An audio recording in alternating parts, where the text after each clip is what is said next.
Hello everyone. Today we are starting a new lecture of Manufacturing Engineering 3. It is from unit number 1 and it is second lecture of this unit. In previous lecture we already studied about the introduction of the subject, syllabus and teaching scheme. Now we go further with this unit. So in previous lecture we already completed the need and scope of manufacturing engineering 3.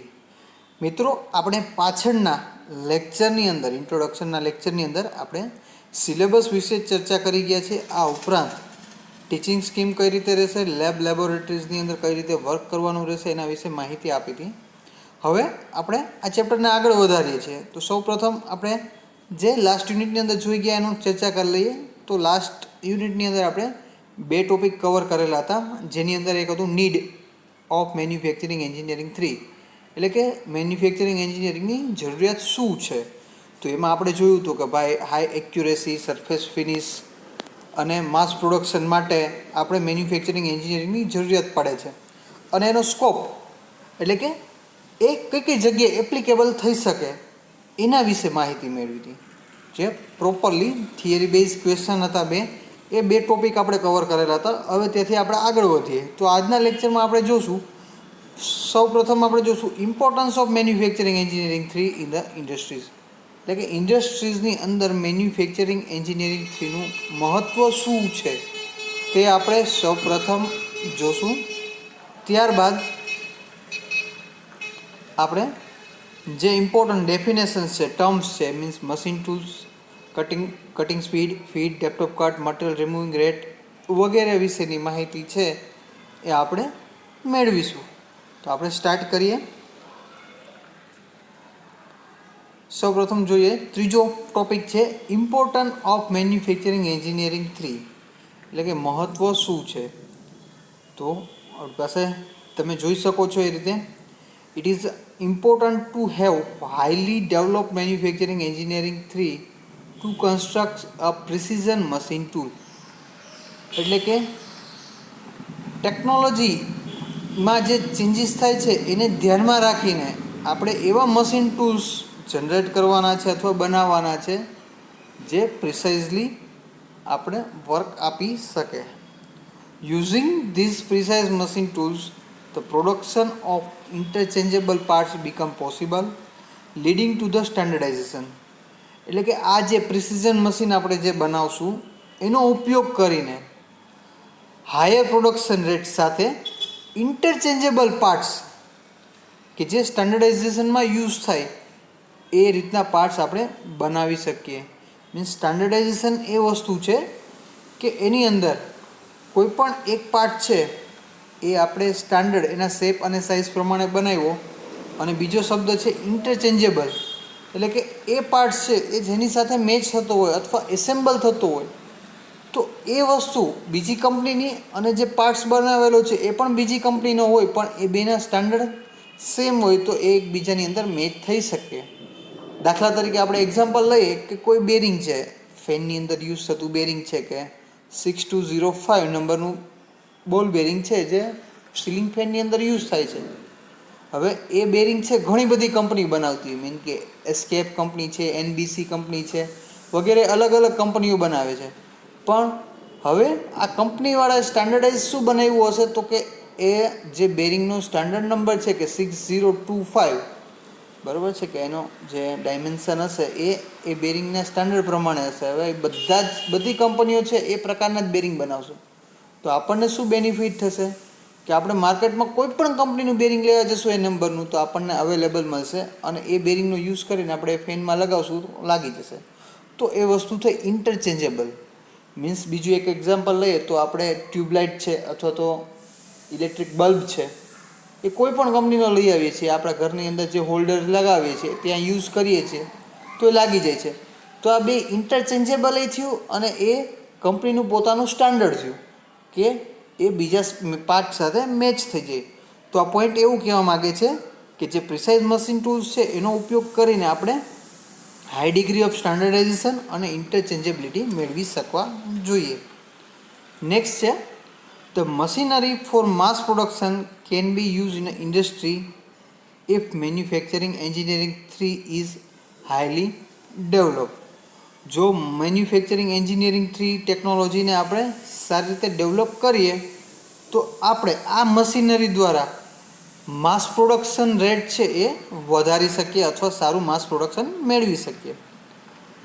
The benefit of mass production can be taken for producing products at their lower unit cost of production. એટલે કે જે માસ પ્રોડક્શનનો benefit છે આપણને મળે, જેનાથી શું થશે તો કે પર કોસ્ટ જે યુનિટની જે કોસ્ટ આવે છે, પર યુનિટ કોસ્ટ છે એ ઓછી થશે અથવા ઘટશે, જે આપણને એક રીતે બેનિફિશિયલ છે. This is usually leading to their living standard of workers. જેને લીધે શું થશે તો કે જે વર્કર્સ છે એનું લિવિંગ સ્ટાન્ડર્ડ છે એ સુધરશે. It will also permit mass consumption. તે માસ કન્ઝપ્શન છે એને પણ એલાવ કરશે. The high productivity machine are capable of allowing the management to pay high wages to their employees. એટલે કે એમ્પ્લોઈઝને ધ્યાનમાં રાખીને જો મશીનરી એ રીતે હોય કે જે હાઈ પ્રોડક્ટિવિટી મેળવી શકે, એટલે કે નોન પ્રોડક્ટિવ ટાઈમમાં ઘટાડો થાય, જેને લીધે શું થશે તો કે પર યુનિટ કોસ્ટ ઘટશે, જેથી શું કરે તો કે જે બેનિફિટ કંપનીને મળશે એ બેનિફિટ છે એના એમ્પ્લોયને આપે, એટલે કે એના વેજીસ છે એટલે કે એના પગાર ધોરણ છે એ પણ સારા મેળવી શકે. Higher veggies give the workers more purchasing power than need for the cater their basic need like food, clothing and shelter. Means કે જે વેજીસ એટલે કે પગાર વધારો આવશે, જેને લીધે વર્કરોનો જુસ્સો વધશે અને પ્રોડક્ટિવિટી વધારે રહેશે, પાવર કન્ઝપ્શન છે એ ઘટાડશે. આ ઉપરાંત જેની બેઝિક નીડ છે એ ફૂલફિલ કરી શકશે ને આગળ વધી શકશે. તો આ છે ઇમ્પોર્ટન્ટ ઓફ મેન્યુફેક્ચરિંગ એન્જિનિયરિંગ 3, જે ત્રીજો ઇમ્પોર્ટન્ટ ક્વેશ્ચન છે આ યુનિટનો. નેક્સ્ટ આપણે જોશું ધ ડેફિનેશન્સ ઓફ ફંડામેન્ટલ, જે ઓલરેડી આપણે આગળના સેમેસ્ટરમાં ભણી ચૂક્યા છીએ કે ભાઈ machine tool, cutting speed, feed, depth of cut અને મટીરિયલ રિમૂવિંગ રેટ શું છે એ. તો આ બધાની ડેફિનેશન છે એ વારંવાર છે જીટીયુ એક્ઝામિનેશનમાં પૂછાતી હોય છે. તમારી સમક્ષ ફિગર આપેલી છે, તમે અંદર જોઈ શકો છો, જે આપણે લેથ મશીનના વર્કિંગ પ્રિન્સિપલ તરીકે એને યુઝ કરતા હતા એ ફિગર આપેલી છે. અને એના જ આમાં 3 કે 4 પોઈન્ટ છે જે આપણે ડિસ્કસ કરશું અગાઉ. એમાં જોઈ શકો છો એક વર્કપીસ છે જે રફ કન્ડિશનની અંદર છે, એની ઉપર આપણે ટર્નિંગ ઓપરેશન કરીએ છીએ. કટિંગ ટૂલ દ્વારા કટિંગ ટૂલ છે એરાની દિશામાં આગળ વધે છે અને વર્કપીસ છે એ સર્ક્યુલર મોશન ધરાવે છે. તો આપણે સૌપ્રથમ સ્ટાર્ટ કરીએ મશીન ટૂલથી. Definition of machine tool. તો મશીન ટૂલ કેને કહેશું? A power driven metal cutting machine which change the shape of material or job by producing a chip. એટલે કે મશીન ટૂલ એક એવું મશીન છે કે જે પાવર, ઇલેક્ટ્રિસિટી અથવા પાવર દ્વારા ઓપરેટ થાય છે. પાવરનો ઉપયોગ કરી વર્કપીસ અથવા તો જોબનો શેપ ચેન્જ કરે છે બાય પ્રોડ્યુસિંગ અ ચિપ. એટલે કે ચિપ દ્વારા, ચિપ રિમૂવ કરી અને મટીરિયલને અથવા વર્કપીસને યોગ્ય શેપ આપે છે. તો એ ટૂલને મશીન ટૂલ કહેવામાં આવે છે. મિત્રો ખાસ અહીંયા ધ્યાન રાખજો, ટૂલ શબ્દ છે જસ્ટ કટિંગ ટૂલને લાગુ પડતો નથી. મશીન ટૂલ છે એટલે કે લેથ મશીન છે, ડ્રિલિંગ મશીન છે, મિલિંગ મશીન છે વગેરે છે, એને પણ ટૂલ કહેવામાં આવે છે, પણ એની કેટેગરી અલગ છે, એને મશીન ટૂલ કહેવામાં આવે છે. ખાસ અહીંયા ધ્યાન રાખજો આ વસ્તુનું. સેકન્ડ ડેફિનેશન એની થાય છે a machine tool is a machine for a cutting and shaping metals by means of cutting tool. એટલે કે મશીન ટૂલ એક એવું પ્રકારનું મશીન છે કે જે કટિંગ ટૂલના ઉપયોગ દ્વારા વર્કપીસની ઉપર કટિંગ ઓપરેશન અથવા તો એને પ્રોપર શેપ આપે છે. તો એને આપણે કહેશું મશીન ટૂલ. દાખલા તરીકે લેથ મશીન છે, ડ્રિલિંગ મશીન છે, મિલિંગ મશીન છે એસેટ્રા, આ બધા છે એને મશીન ટૂલ કહેશું. તો અહીંયા સમજાઈ ગયું મશીન ટૂલ શું છે? A power driven metal cutting machine which change the shape of the material or job by producing a chip. આપણે જે લેથ મશીન છે એના માટેની ડેફિનેશન થઈ ગઈ કે ભાઈ લેથ મશીનને ચલાવવા માટે શું છે જોશે તો કે પાવર એટલે ઇલેક્ટ્રિક મોડ છે, અથવા તો આપણે ડીઝલ એન્જિન ચલાવીને પણ આપણે રોટરી મોશન આપી શકીએ. તો કે પાવર ડ્રીવન મશીન છે એટલે પાવર દ્વારા ચાલતું યંત્ર કે જેની મદદથી આપણે વર્કપીસ કે જોબને યોગ્ય શેપ આકાર આપી શકીએ અને એમાંથી બિનજરૂરી મટીરિયલ ચિપ સ્વરૂપે દૂર કરી શકીએ. તો આવા મશીનને આપણે કહીશું મશીન ટૂલ. નેક્સ્ટ આગળ વધીએ. કટિંગ સ્પીડ, જે આપણા માટે કંઈ નવું નથી, તો એની ડેફિનેશન આપણે જોઈએ. It is the travel of the point of the cutting edge relative to the surface of the cut in a unit time in the process of accomplish the primary cutting motion. Cutting speed કેને કહેવામાં આવે છે તો કે cutting tool દ્વારા જ્યારે workpiece છે એને પ્રોપર પ્રાઇમરી મોશન આપેલી હશે, સર્ક્યુલર મોશન છે, સ્ટેશનરી મોશન છે એ આપેલી હશે, અને કટિંગ ટૂલ દ્વારા યોગ્ય ડેપ્થ ઓફ કટ અથવા તો યોગ્ય ફીડ આપીને જે યુનિટ ટાઈમની અંદર મટીરિયલ રિમૂવ કરવામાં આવે છે તો એ સ્પીડને અથવા કટિંગ ટૂલના આગળ વધવાના દરને યુનિટ ટાઈમ પ્રમાણે તો એને કહેવામાં આવે છે કટિંગ સ્પીડ. ફોર એક્ઝામ્પલ આપણે જોઈએ, in a lathe when workpiece of diameter d rotates at a rpm speed and revolution per minute, then the cutting speed is given by the revolution is equal to cutting speed ને capital V દ્વારા દર્શાવવામાં આવે છે is equal to pi dn upon 1000 અને એનો unit રહેશે metre પર minute. એટલે પાય એટલે પરિઘ, ડી એટલે એનો આઉટર ડાયામીટર જે મટીરિયલ રિમૂવ થયા પહેલાંનો છે, અને એન એટલે જેટલી આરપીએમથી મશીન ફરે છે અથવા વર્કપીસ ફરે છે, બરાબર. ડિવાઈડ બાય 1000 લખેલા શું કામ તો કે આપણે બધો ડેટા છે એમએમમાં હશે અને મીટરમાં કન્વર્ટ કરવા માટે, એટલે આવશે આપણી પાસે આરપીએમ રિવોલ્યુશન પર મિનિટ હશે, એટલે મીટર પર મિનિટ એનો યુનિટ થશે. તો સમજાઈ ગયું કટિંગ સ્પીડ શું છે. કટિંગ કરવાની ઝડપ અથવા કેટલી ઝડપથી મટીરિયલ કટ થાય છે એને ગુજરાતીમાં કહીએ તો મટીરિયલ કેટલી ઝડપથી કટ થાય છે કેના ઉપર ડિપેન્ડ કરશે તો કે એક તો વર્કપીસ કેટલી ઝડપથી ફરે છે, બરાબર, એનો ડાયામીટર કેટલો છે અને કટિંગ ટૂલ કેટલી રીતે આગળ વધે છે. તો આ ત્રણેય પેરામીટર ભેગા થઈને આપણને કટિંગ સ્પીડ મળશે, જેનો યુનિટ રહેશે મીટર પર મિનિટ. એટલે કે એક મિનિટની અંદર કેટલા મીટર છે એ મટીરિયલ ટ્રાન્સફર થયું અથવા મટીરિયલ રિમૂવ થયું અથવા તો ટૂલ કેટલું આગળ વધ્યું તો એ મીટરની અંદર રહેશે. રેડી? તો આ થઈ કટિંગ સ્પીડ. મીટર છે feed. The feed is the amount of tool advance per revolution of the job parallel to the surface બિગિન મશીન.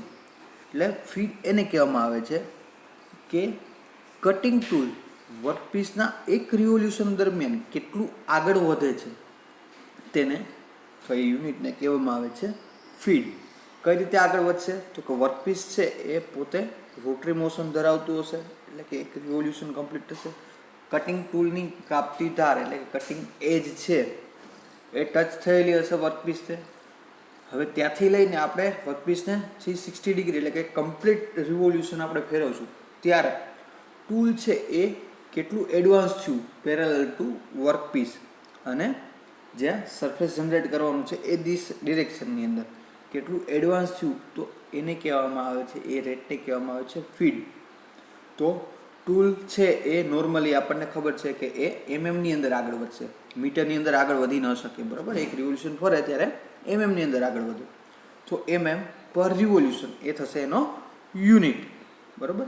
અથવા ક્યારેક જે એડવાન્સ મશીન આવે છે મીન્સ કે CNC type, NC CNC type, તો એની અંદર બે રીતે ફીડ રેટ આપી શકાય છે, બે ઓપ્શન આપેલા હોય તો બીજો ફીડ રેટનો યુનિટ થશે મીટર પર મિનિટ.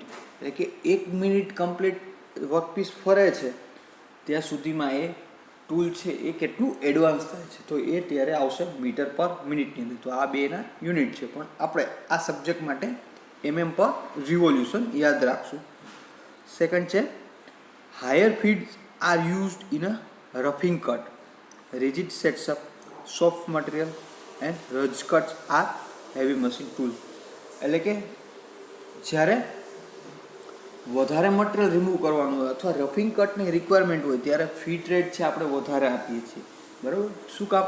તો કે ત્યારે આપણે એક્યુરેસીની રિક્વાયરમેન્ટ નથી. મીન્સ કે કોઈ ડાયામીટર વર્કપીસ છે એનો ડાયામીટર 30 mm છે, એમાંથી આપણે 20 mm કરવાનું છે, તો એના માટે આપણે 3 અથવા 4 છે એ કટ મારવી જોશે.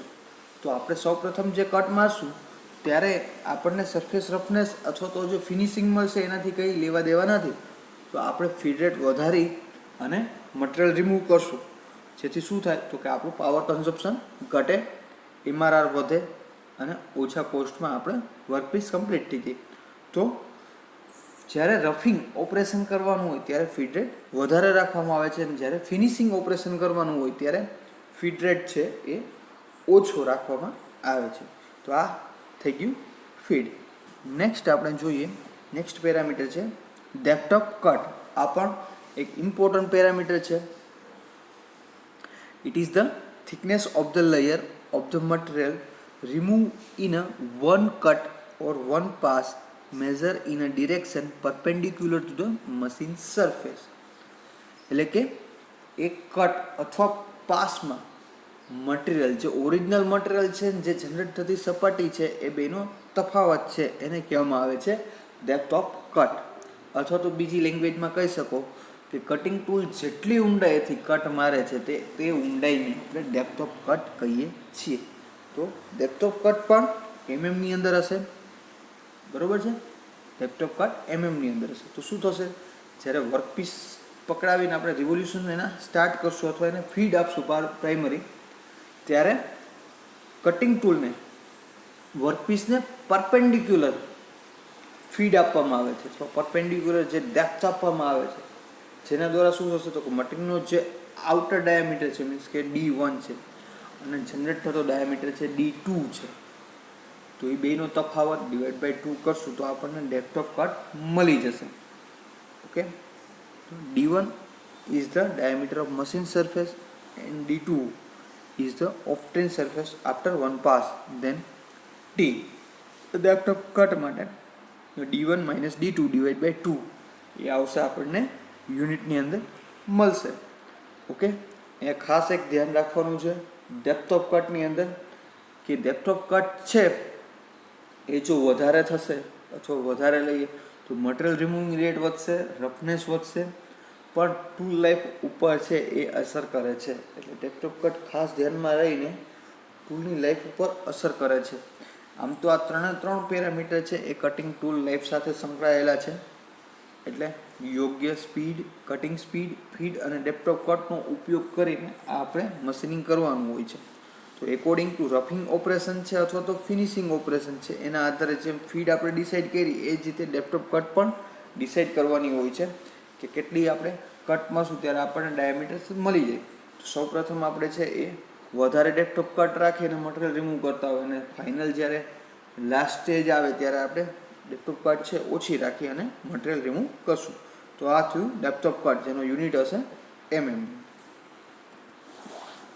નેક્સ્ટ છે MRR. શોર્ટ ફોર્મમાં આપણે એને MRR તરીકે બોલાવીએ છીએ, જેનું ફૂલ ફોર્મ છે મટીરિયલ રિમૂવલ રેટ. બરાબર. MRR is the volume of metal removed in a unit time. એટલે કે ચોક્કસ સમયે જે વોલ્યુમ મેટલમાંથી રિમૂવ થાય છે, તો મેટલ વોલ્યુમ જે રિમૂવ થાય છે ચોક્કસ સમય એટલે કે યુનિટ ટાઈમ પર, તેને કહેવામાં આવે છે MRR. એટલે કે આપણે જે સ્પીડ, ફીડ અને ડેપ્થ ઓફ કટ જે ત્રણ પેરામીટર જોઈએ, ત્રણના ઉપયોગ દ્વારા જે કટિંગ થાય છે અથવા જે વોલ્યુમનું મટીરિયલ રિમૂવ થાય છે ચિપ દ્વારા, તેને કહેવામાં આવે છે MRR. તો જોઈએ શું છે MRR is equal to T into F into V divide by 1000, જે where T is equal to depth of cut જે આપણે mm લીધી હશે, ફીડ રેટ પર રિવોલ્યુશનમાં, અને કટિંગ સ્પીડ અથવા મીટર પર મિનિટની અંદર લેતા હશું. તો અહીંયા બધા ની અંદર લેશું, ડિવાઈડ બાય 1000 કરેલા છે એટલે માંથી આપણે એને કન્વર્ટ કરશું મીટરની અંદર. યુનિટ આવશે મીટર ક્યુબ પર મિનિટ કેટલા વોલ્યુમ મટીરિયલમાંથી રિમૂવ થાય છે તેને કહેવામાં આવે છે MRR. હવે MRR છે એ બહુ ઇમ્પોર્ટન્ટ ફેક્ટર છે કન્સિડર કરીએ તો કોસ્ટ માટે. એમઆરઆર છે એ સારો એવો એમઆરઆર રેટ છે મળવો જોઈએ, અધરવાઇઝ પાવર કન્ઝપ્શન વધશે. પાવર કન્ઝપ્શન વધશે તો પર યુનિટ કોસ્ટ છે એ વધશે, વર્કરના વેજીસ છે એ વધશે, ટાઈમ વધારે લાગશે. તો આ બધી ધ્યાનમાં રાખી અને એમઆરઆર છે એનું યોગ્ય અથવા ચોક્કસ મૂલ્ય છે જાળવવાનો પ્રયત્ન કરવામાં આવે છે. અને એ એમઆરઆર છે આપણે એના ઇક્વેશનમાં જોઈએ એ પ્રમાણે સ્પીડ એટલે કે કટિંગ સ્પીડ, ફીડ અને ડેપ્થ ઓફ કટ ઉપર જ આધાર રાખે છે. તો આ ત્રણેય પેરામીટરનું કોમ્બિનેશન છે, એટલે એ કોમ્બિનેશન કઈ રીતે આપણે મેળવવું એ ધ્યાન રાખીને એમઆરઆર છે એ નક્કી કરવામાં આવે છે. તો હવે એમઆરઆર ઉપર અસર કરતા પરિબળો કે એમઆરઆર છે એનું કઈ રીતે આપણે મેન્ટેન કરી શકીએ અથવા ધ્યાન રાખી શકીએ. The metal should be removed by cutting rapidly to reduce the machining cost. એટલે કે મટીરિયલ વર્કપીસ ઉપરથી જે મટીરિયલ છે એ રિમૂવ રેપિડલી એટલે કે ઝડપથી મટીરિયલ રિમૂવ કરી અને મશીનની અથવા મશીનિંગ કોસ્ટ છે એ ઘટાડવાનો પ્રયત્ન કરવામાં આવે છે, જેના માટે આપણે એમઆરઆરનું મૂલ્ય યોગ્ય અથવા સ્પેસિફિક મૂલ્ય છે એ જાળવવું પડે છે. તો એ કેના ઉપર આધાર રાખે છે? તો એના બીજા મુદ્દા છે. સૌપ્રથમ યુઝ પ્રોપર કટિંગ ટૂલ. બરાબર, પ્રોપર કટિંગ ટૂલ મટીરિયલ છે ઉપયોગ કરવું જોઈએ, જે મેચ થતું હોવું જોઈએ વર્કપીસ અને કટિંગ ટૂલ માટે. મીન્સ કે મટીરિયલ છે, વર્કપીસ મટીરિયલ હાર્ડ હોય તો એના પ્રમાણમાં વધારે હાર્ડ છે કટિંગ ટૂલની રિક્વાયરમેન્ટ મળશે. મીન્સ કે હાઈ કાર્બન સ્ટીલ નહીં ચાલે, ત્યાં જે કે કાર્બાઇડ છે સિરેમિકનો ઉપયોગ કરવો જોશે. એ રીતે use proper cutting tool. Second છે proper geometry of the tool. Tool material select કરો, ટૂલ સિલેક્ટ કરો, નો પ્રોબ્લેમ, પણ પ્રોપર ટૂલની જ્યોમેટ્રી હોવી જોઈએ. જે આપણે કહીએ છીએ કે રેક એંગલ છે, બેક રેક એંગલ છે, side rake angle, lip angle, cutting edge, nose radius વગેરે પેરામીટર છે એને ટૂલ જ્યોમેટ્રી કહેવામાં આવે છે. તો કટિંગ ટૂલની ટૂલ જ્યોમેટ્રી પણ ચોક્કસ અને જેને મેચ થાય ઓપરેશનને એ મુજબ હોવી જોઈએ. નેક્સ્ટ છે હેલ્ડ કટિંગ ટૂલ રિજિડલી. એમઆરઆર સારો મેળવવો હશે તો speed, feed, depth of cut પણ ચોક્કસ પ્રમાણમાં હશે. તો કટિંગ ટૂલને જે આપણે ટૂલ પોસ્ટની અંદર, પહેલાં તો કટિંગ ટૂલ હોલ્ડર અને પછી ટૂલ પોસ્ટની અંદર લગાવવામાં આવે છે, તો એ રિજિડલી ફિક્સ થયેલું હોવું જોઈએ, જેના લીધે વાઇબ્રેશન કે કટિંગ ટૂલની મૂવમેન્ટ છે, કટિંગ ટૂલ લૂઝ ન થઈ જાય, મટીરિયલ વેસ્ટેજ ન થાય, એનું ખાસ આપણે ધ્યાન રાખશું. ફોર્થ વન છે use proper cutting speed, feed and depth of cut. જે આપણે ઓલરેડી ડિસ્કસ કર્યું કે આ ત્રણેય પેરામીટર છે, કટિંગ સ્પીડ, ફીડ અને ડેપ્થ ઓફ કટ છે, એનો પ્રોપર ઉપયોગ કરવો, કોમ્બિનેશન જાળવવું. અને પાંચમું છે prevent damage to the tool and workpiece to keep the wastage low. એટલે કે વર્કપીસ અને ટૂલનું ડેમેજ ઘટાડવું, જેના લીધે શું થશે તો કે વેસ્ટેજ છે એમાં ઘટાડો આવશે. વર્કપીસ અને ટૂલનું ડેમેજ કઈ રીતે ઘટે? તો કે કોઈ પણ પેરામીટર્સ છે એની અંદર ચેન્જીસ આવે તો એને રિશાર્પનિંગ કરવાનું છે, એડજસ્ટમેન્ટ કરવાનું હોય, જે એ કરીએ છીએ ટૂલની લાઈફ છે એ લોંગર મળે, ટૂલ બ્રેક ન થાય. ટૂલ બ્રેક ન થાય એવી કન્ડિશન જનરેટ ન થાય તો વર્કપીસ ઉપર જે સપાટી જનરેટ થાય છે એ પણ સરફેસ ફિનિશ ચોક્કસ આપણને મળી શકે. તો આ થઈ ગયા એમઆરઆર ઉપર અસર કરતા પરિબળો. ઓકે, નેક્સ્ટ એક ટેબલ છે તમારી સામે જે રફનેસ વેલ્યુ દર્શાવે છે. જે ઇમ્પોર્ટન્ટ છે કે આપણે અલગ અલગ બધા મશીનિંગ કરીએ છીએ, એમઈ 2 ની અંદર જોઈ ગયા અને એમઈ 3 ની અંદર જોશું. તો એ મશીનિંગ કરશું એ દરમિયાન આપણે મેક્સિમમ એમાં આપણને સરફેસ ફિનિશ કેટલું મળી શકે તો એની વેલ્યુ છે એ માઇક્રોનની અંદર દર્શાવેલી છે. તો પહેલાં તો આપણે જોઈ લઈએ માઇક્રોન શું છે. માઇક્રોન છે એને મ્યુથી દર્શાવવામાં આવે છે, માઇક્રોમીટરને મ્યુ એમ કહેવામાં આવે છે. એટલે શું છે તો કે 10⁻⁻6 મીટર અથવા તો 10⁻³ મિલીમીટર. એટલે કે આપણે એમએમમાં માપીએ છીએ, એમએમનો 1000મો ભાગ છે એ આપણે મેઝર કરશું, એને કહેશું આપણે માઇક્રોન. બરાબર, એમએમનો 1000મો ભાગ માઇક્રોન. તો સરફેસ ફિનિશ આપણે માપીએ છીએ અથવા એક્યુરેસીમાં આપીએ છે તો એ લેવલે જવું જોશે.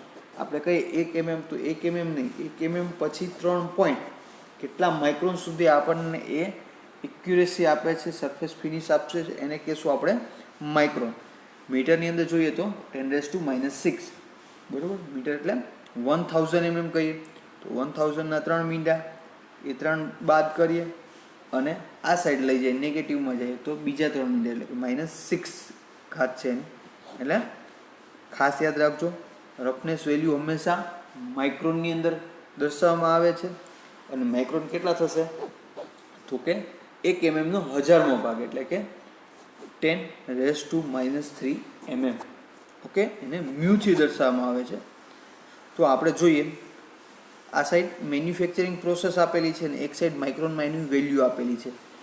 સૌ પ્રથમ આપણે જોઈએ તો ટર્નિંગમાં આપણને 0.32 થી લઈને 25 માઇક્રોન સુધીનું આપણને ફિનિશિંગ અથવા સરફેસ રફનેસની વેલ્યુ મળે છે. નેક્સ્ટ છે ડ્રિલિંગ ઓપરેશન, જેમાં 1.6 થી લઈને 22 સુધી મળે છે. નેક્સ્ટ છે મિલિંગ ઓપરેશન, જેમાં 0.32 થી લઈને 25 સુધી મળે છે. તો ઓલમોસ્ટ નેક્સ્ટ છે શેપિંગ ઓપરેશન, 1.6 થી લઈને 2.5. તો જોયું મિત્રો, આ બધા જ મશીન છે આપણે ME2 ની અંદર ભણી ગયા છે. એની બધાની સરફેસ રફનેસ છે ઓલમોસ્ટ એક સરખી અરાઉન્ડ નિયર અબાઉટ આપણને જોવા મળે છે. હવે જે છે એ સુપર ફિનિશિંગ પ્રોસેસીસ છે બધી 2-3 કે જે આપણે નેક્સ્ટ લેક્ચરની અંદર અથવા આ ચેપ્ટરની આ સબ્જેક્ટની અંદર શીખશું. જેમાં છે surface grinding and cylindrical grinding, બરાબર. તો એની અંદર જુઓ 0.063 માઇક્રોનથી લઈને 5 માઇક્રોન. આ વેલ્યુ જેમ નાની હશે એમ આપણને પ્રિસિઝન વધારે મળશે, સરફેસ રફનેસની વેલ્યુ ઓછી તો ફિનિશિંગ વધારે મળે છે. નેક્સ્ટ છે લેપિંગ પ્રોસેસ, સરફેસ ગ્રાઇન્ડિંગ. તમને ખબર છે કે ટર્નિંગ થઈ જાય પછી ક્યારેક એને વધારે ફિનિશ કરવા માટે ગ્રાઇન્ડિંગ ઓપરેશન કરવામાં આવે છે. તો એ ટર્નિંગ પછીની ઓપરેશન છે ગ્રાઇન્ડિંગ ઓપરેશન, એટલે કે ટર્નિંગ કરતાં તો એમાં માઇક્રોનની વેલ્યુ છે એ વધારે જોવાની. નેક્સ્ટ છે લેપિંગ ઓપરેશન. લેપિંગની અંદર શું થશે તો કે લેપિંગ છે એ સરફેસ ફિનિશિંગ અથવા ગ્રાઇન્ડિંગ પછીની પ્રોસેસ છે. તો એમાં છે 0.012 થી લઈને 0.016. અને હોનિંગ એટલે કે જ્યારે ઇનસાઇડ ડાયામીટરની અંદર હોલ છે એની અંદર એક્યુરેટ ગ્રાઇન્ડિંગ પછી હોનિંગ કરવામાં આવે છે. જે પિસ્ટન અને સિલિન્ડર છે એનો એસેમ્બલ સેટ કરીએ તો એની અંદર હોનિંગ કરેલું હોય છે. તો એને કહેવામાં આવે છે પ્રોસેસને હોનિંગ પ્રોસેસ. તો એનો છે 0.025 થી લઈને 0.42. નેક્સ્ટ છે બ્રોચિંગ અને બોરિંગ મશીન, જે છે એ જનરલ પર્પઝ મશીન છે એટલે એની એક્યુરેસી એના કરતાં ઓછી હશે, 0.4 to 3.2. અને બોરિંગ માટે 0.4 to 6.4 માઇક્રોન. તો આ થઈ ગઈ અમુક પ્રોસેસ માટેની માઇક્રોનની અંદર રફનેસની સરફેસ રફનેસની વેલ્યુ. ઓકે મિત્રો, તો આ યુનિટને આપણે અહીંયા સુધી રાખીએ.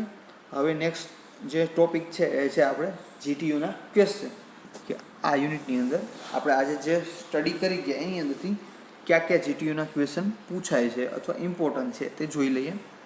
સૌપ્રથમ છે ડિફાઇન ટર્મ સ્પીડ ફીડ અને ડેપ્થ ઓફ કટ, જે વારંવાર પૂછાતા જ રહે છે. એ છે કે કટિંગ સ્પીડ ફીડ અને ડેપ્થ ઓફ કટની વ્યાખ્યા આપો. 2 માર્ક્સની અંદર એ પૂછાય છે, 3 માર્ક્સની અંદર એ પૂછાય છે. તો એક એની ડેફિનેશન અને યુનિટ, અથવા જો તમારી પાસે વધારે ટાઈમ હોય તો તમને આગળ ફિગર દર્શાવેલી છે, ફિગર ડ્રો કરીને તમે 3 એક્સપ્લેન કરી શકો તો તમને પૂરેપૂરા માર્ક્સ મળી શકે. નેક્સ્ટ છે એક્સપ્લેન ઇમ્પોર્ટન્સ ઓફ ME3, જે આપણે અગાઉ જોઈ ગયા આ લેક્ચરમાં સ્ટાર્ટિંગમાં જે જોઈ ગયા કે ઇમ્પોર્ટન્સ શું છે મેન્યુફેક્ચરિંગ એન્જિનિયરિંગ 3 એ સમજાવો, થિયરી પોર્શન છે. અને લાસ્ટમાં છે define MRR and factor depends on it, એટલે કે MRRની વ્યાખ્યા આપીને તેના ઉપર અસર કરતા પરિબળો છે એ સમજાવો, જે પણ 2 માર્ક્સ અથવા 3 માર્ક્સમાં પૂછાઈ શકે. તો MRR છે મટીરિયલ રિમૂવિંગ રેટ આપણે કીધું એ, અને એને ફેક્ટર કીધા કે cutting tool, tool material, tool geometry, પછી એનું ફિક્સિંગ અને પેરામીટર્સ છે વગેરે છે એના ફેક્ટરની અંદર આવશે. ઓકે મિત્રો, તો આપણે આ ચેપ્ટર છે આ ચેપ્ટરને આ લેક્ચર અહીંયા સુધી રાખીએ. નેક્સ્ટ આપણે આગળ વધશું એની અંદર કટિંગ ટૂલ જ્યોમેટ્રી અને જે બીજા પેરામીટર્સ જોવાના છે એ જોશું. Okay, thank you.